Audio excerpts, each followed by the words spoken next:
오늘 베드로의 말씀은 복음과 그 결과는 아주 다르다고 말합니다. 베드로 사도는 그리스도인들이 겪고 있는 불같은 시험에 놀라지 말라고 말합니다.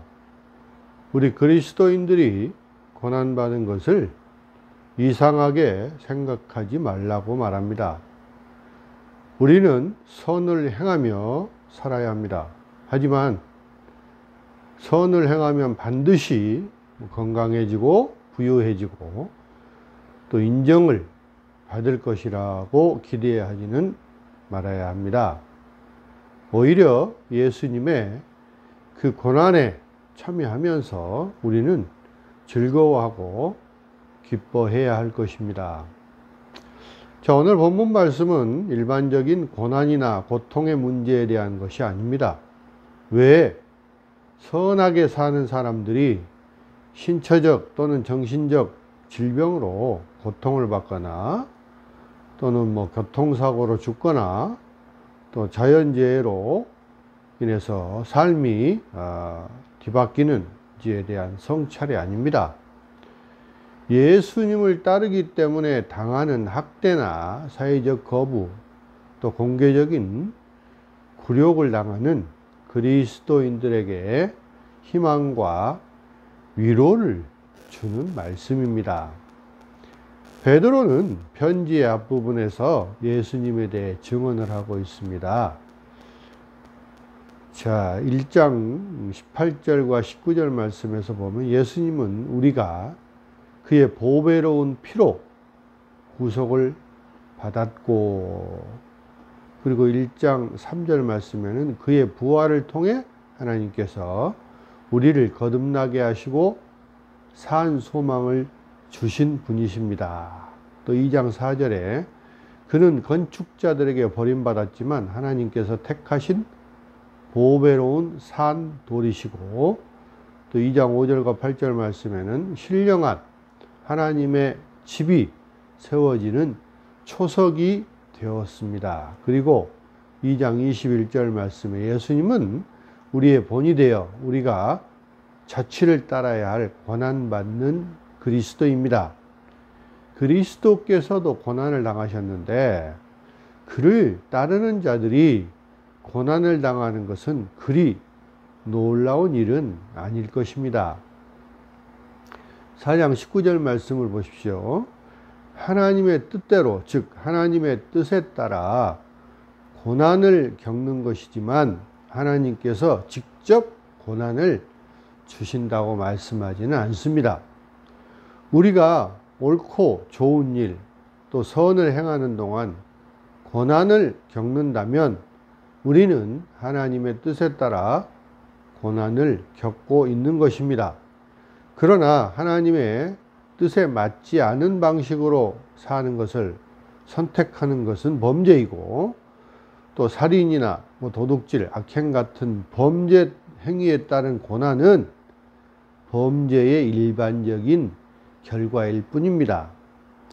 반면에 세상이 우리를 거부하고 선을 행하는 우리를 욕한다면 그것은 세상이 예수님을 대했던 것처럼 똑같이 우리를 대하는 것입니다.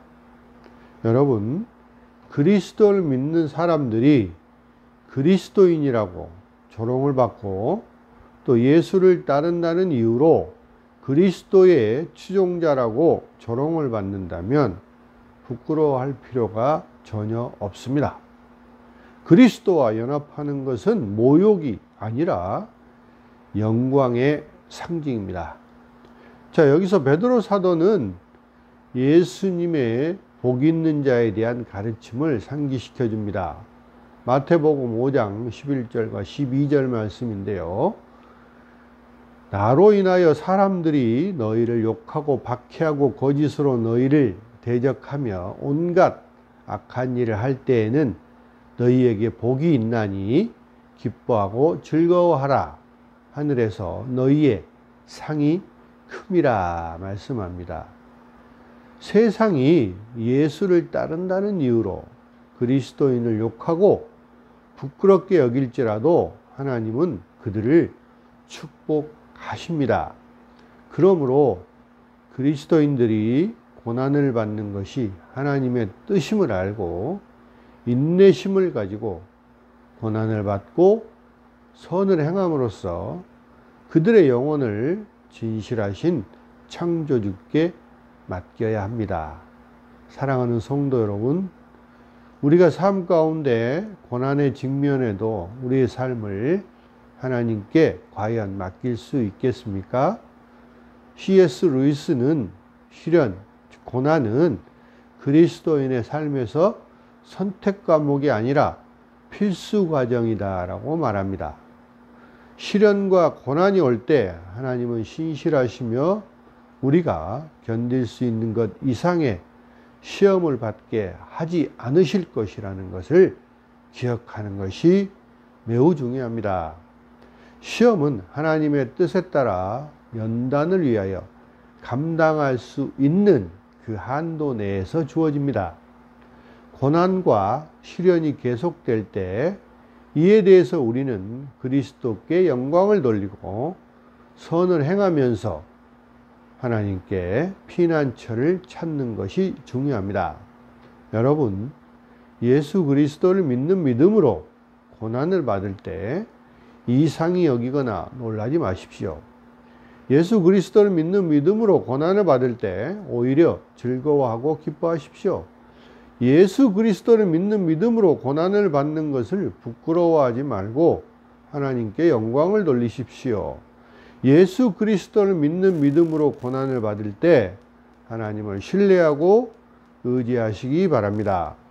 연단을 당할수록 더욱 믿음은 순수해지고 빛나게 됩니다. 환난은 인내를, 인내는 연단을, 연단은 소망을 낳기 때문입니다. 여러분, 우리의 영혼을 하나님께 의탁하여 구원을 얻는 성도들이 다 되시기를 주님의 이름으로 축원합니다.